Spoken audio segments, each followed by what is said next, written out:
Mom said to leave. Can you let us stay just for tonight? Late at night, my 9-year-old grandson suddenly visited us. I rushed to open the door, and found him in bare feet, with blood oozing from his toes. Moreover, he was tightly holding the hand of his 4-year-old sister, tears streaming down her face. Did you two really walk here all by yourselves?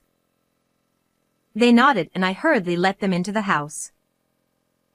However, when my husband woke up, he was furious. Absolutely not. The terrifying expression on his face made the grandchildren burst into tears, leaving me bewildered. They should have been allowed to stay for just one night. After that, I couldn't believe my eyes at the action my husband took. I'm Margaret, a 63-year-old homemaker living with my husband Patrick, who is 2 years older. He worked as a high school teacher until he retired at 60. Our 2 children were married and independent. Our daughter Laura lived in a nearby apartment, and our son Richard lived in the neighboring town. Victoria, the wife of our eldest son, is stunningly beautiful with translucent white skin, and even women would flutter if she looked at them with those big eyes. She was an ideal daughter-in-law as long as she remained silent. However, she had an incredibly bad mouth. Everyone wonders why a woman of my caliber would marry a man like him. Huh? Are you saying Richard isn't up to your standard? Well, he works for a top-tier company and earns a decent income, but let's be honest, he's not that good-looking. But I'm not that picky, so he's lucky, I guess. I couldn't help but feel very angry when she spoke ill of my own son. Who do you think you are? I wanted to say, but I held my tongue because I didn't want to argue. However, my husband couldn't stay silent. Richard sure married quite an impressive wife, didn't he? Despite the sarcastic remark, Victoria seemed unfazed and even smirked dismissively. Richard, in response, could only manage a wry smile. Victoria is too good for me.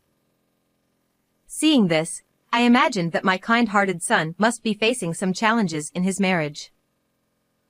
However, despite their differences, they had a child together. Daniel, our first grandchild, strongly resembled his mother with a remarkably beautiful face. Personality-wise, he took after Richard, being very kind, a perfect blend of his parents' best qualities. I looked forward to Richard occasionally bringing Daniel over to our house. Victoria rarely visited, but I thought it might be the best for both of us. Then, we also welcomed a granddaughter Emily, born 5 years after Daniel. She was an adorable girl with fair skin, chubby cheeks, and round eyes. However, when I visited my son's home to celebrate her birth, Victoria disdainfully glared at the newborn. Daniel takes after me and is beautiful, but why is this one so chubby and ugly? Who does she even resemble? She's not cute at all. You're a mother, don't say such a thing. She's perfectly cute just as she is. I can say whatever I want to my own child. Are you trying to start trouble with me? Well, I won't lose to an old hag like you. As my husband heard this exchange beside me, his expression quickly changed. I could tell he was about to shout in my defense, so I hurriedly intervened. Instead, it was our son who raised his voice in anger. Victoria, enough. Mom and Dad came here to celebrate. There's a limit to how rude you can be. Oh, how unusual for you to stand up to me. Quite interesting. She glared sharply at Richard, seeming ready to strike, so I quickly relented. I'm sorry. Victoria, you've just given birth and it's a stressful time. I shouldn't have said that. I apologize, please forgive me. Exactly. You shouldn't have said anything. You could have just sent a money gift instead of coming all the way here. Victoria's demeanor was consistently lacking in manners, but I couldn't say anything further.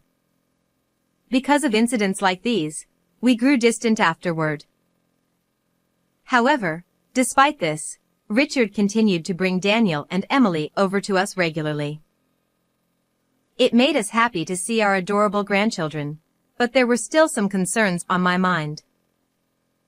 Daniel was bright and talkative, but Emily, even at the ages of 3 and 4, showed hardly any signs of speaking. Furthermore, her fair skin had turned extremely dark from sunburn, and her hands were rough and dry. When I asked Richard about it, Victoria said Emily loved playing in the garden. That said, the condition of our granddaughter's skin was extremely concerning. One day, our family was struck by tragedy. My son Richard suddenly passed away. He fell from the stairs of a pedestrian bridge during his commute and was transported by ambulance. After being transported to the hospital, he received intensive treatment, but unfortunately, he didn't make it. I was in such shock that I couldn't even stand up. Richard, you poor thing. It must have been painful. Daddy, Daddy. What's wrong? Wake up. Wake up. Daniel cried uncontrollably, while Emily remained expressionless, biting her lip. Victoria, without shedding a tear, continued to fiddle with her phone. Looking back now, it was indeed a peculiar scene, but at that moment, I was overwhelmed with grief and unable to pay attention to anything else. My husband received our son's old and worn-out bag from the paramedics, found beneath the pedestrian bridge. It was a bag I had bought for him when he started working. He's been saving and working hard for the family. Thinking this made everything even harder to bear. The wake and funeral were mainly organized by our daughter's husband and were carried out smoothly. I spent the time in a daze at home. It was the day after the funeral. In the middle of the night, the intercom rang. Wondering what was happening, I looked at the camera and saw Daniel's face, biting his lips. I hurriedly opened the door and let him in. Holding back his tears, Daniel managed to speak in a strained voice. Mom told us to leave. Can you let us stay just for tonight? My grandson was barefoot, and there was blood oozing from his toes. Did you two walk here all by yourselves? The grandchildren nodded, but it was a 10-minute drive from the neighboring town. While 9-year-old Daniel might manage to walk, Emily was only 4 years old. Besides, it was the middle of the night. They must have been terrified. When I let them into the living room, my husband had also awakened, so I consulted him about Daniel's request to stay just for the night. Grandpa, we'll leave tomorrow. Please. Absolutely not. Upon seeing my husband's furrowed brow and fearful expression, the grandchildren burst into tears, and I was wide-eyed with surprise. Can't we at least let them stay for one night? I began to plead, but my husband hugged the grandchildren tightly, sobbing uncontrollably. Even during our son's funeral, he held back tears. We've been married for 30 years, yet this was the first time I had seen my husband cry like this. Don't say just for today. Stay here forever. Poor you. I realized his feelings with those words, and I couldn't stop crying.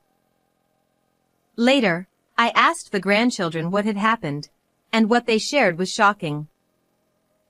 Victoria, who was supposed to be a homemaker, was often out during the day, leaving the children at home alone.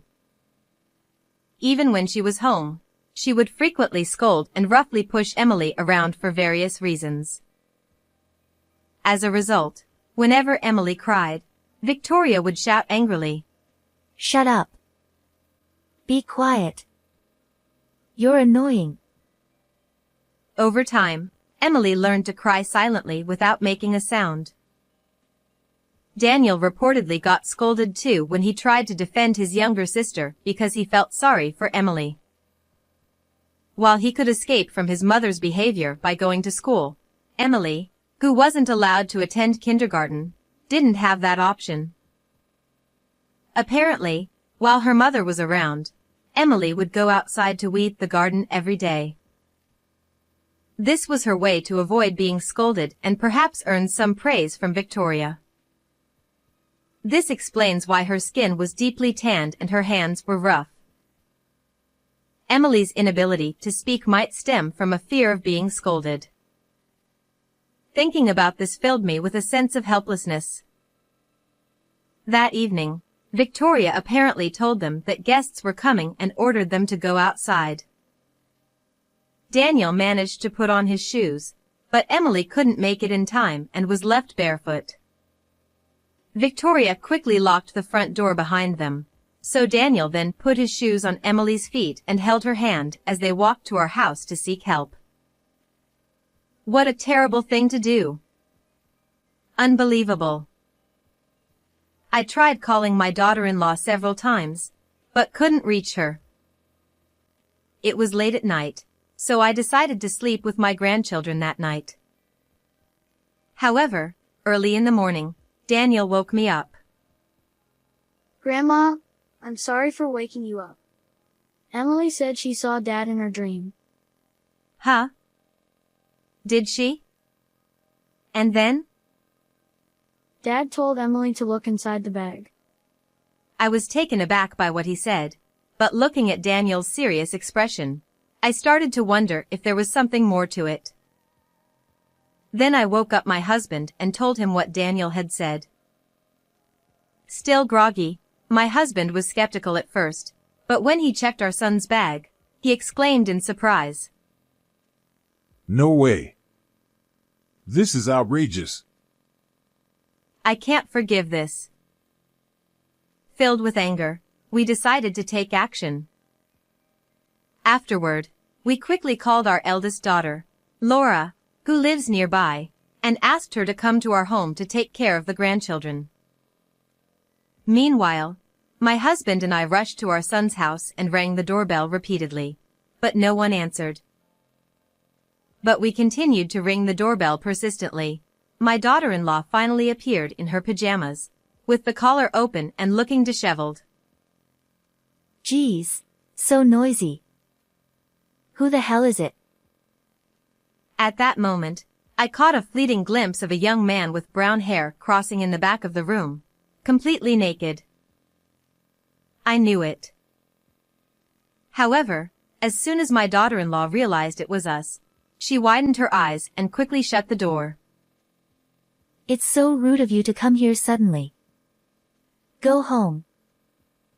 From behind the door, my daughter-in-law shouted aggressively. We have something urgent to discuss. Please open the door. I said I can't open it right now. I reluctantly opened the door with the key I found in my son's bag, and inside, the young man from earlier exclaimed, "Oh no! Run!" He hurriedly dressed and fled from the house.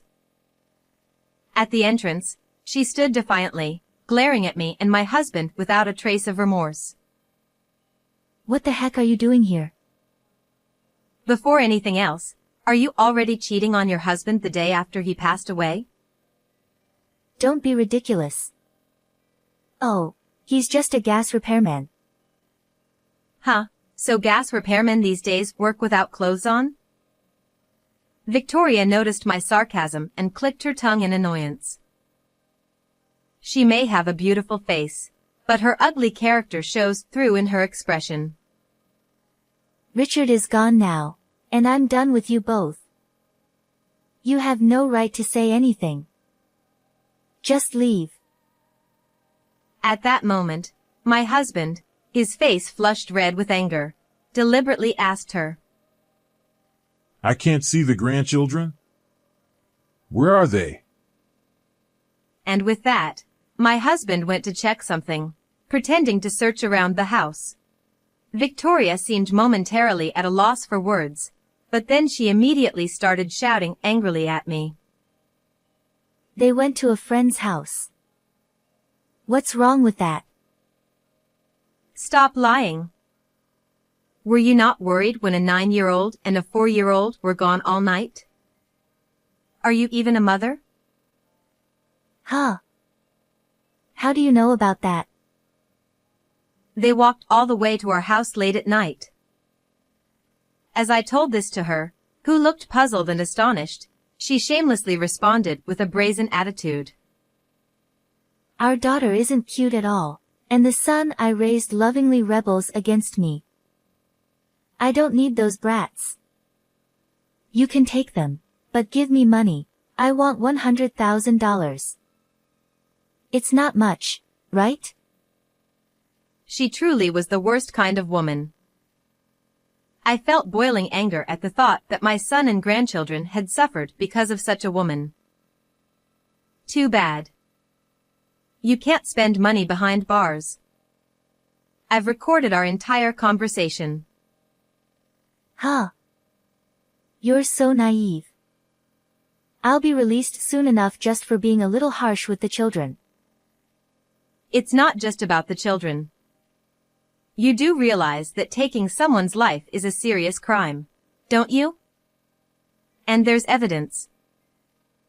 Actually, there was Richard's diary in the bag, and from Victoria's frequent outings, he suspected she was having an affair. On top of that, there was a report from a detective Richard had hired for investigation. According to it, indeed, his wife was cheating with a young man she had met at a pub. The same man who fled from the house.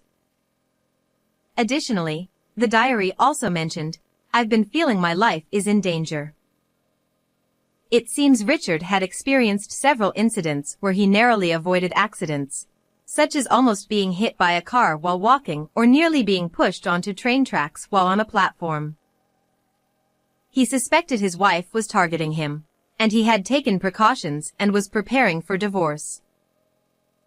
That might prove my affair, but it doesn't prove I killed Richard. It's just the ramblings of old people. The police have more important things to do. Can you still say that after hearing this? As I argued with Victoria, my husband appeared holding a surveillance camera he had found. The day before Richard passed away, he had installed a surveillance camera in the living room, as noted in his diary. Upon playing the recording, there was a conversation between his wife and the young man. It went well this time. I pushed your husband hard down the stairs. Thank you. Now we'll get a hefty life insurance payout. Victoria turned pale, her lips trembling uncontrollably. I just said that as a joke. How far can you go with your lies? I'll bring all the evidence to the police and request a reinvestigation. Your affair partner might spill everything about you during questioning. But... Oh, by the way, Laura mentioned something like this. The place where Richard fell is a busy pedestrian bridge, and many cars nowadays have cameras installed. Laura suggested spreading the word on social media to see if there were any witnesses at that time. Victoria's eyes widened, and she looked visibly shaken, placing a hand over her mouth. However, she quickly changed her tone and began to apologize. I'm sorry. I was threatened by that man. I'll give you half of the $100,000 life insurance payout if you overlook this. Excuse me? You're not the beneficiary. That can't be true. We made each other beneficiaries when we got married. I told her that according to Richard's diary, the beneficiary had been changed from her to Daniel already. Richard had set up a trust system that allowed his children to receive the benefits once they reached a certain age, regardless of their current age. That's ridiculous. It was a plan to get a large sum of money. She collapsed on the spot, crying and screaming like a child, utterly miserable. We watched her coldly in silence. Afterward, both were arrested. Taking someone's life is a serious crime, and they are unlikely to be free for a long time. Even if they were to leave prison, no one would want anything to do with them. Currently, my grandchildren live with me. In fact, my daughter and her husband also live with us, supporting us, and they lovingly care for the two children as if they were their own. Emily, who used to be quiet, has started to open up and gradually began to talk more. I am determined to stay strong and see these children's happiness through until the end.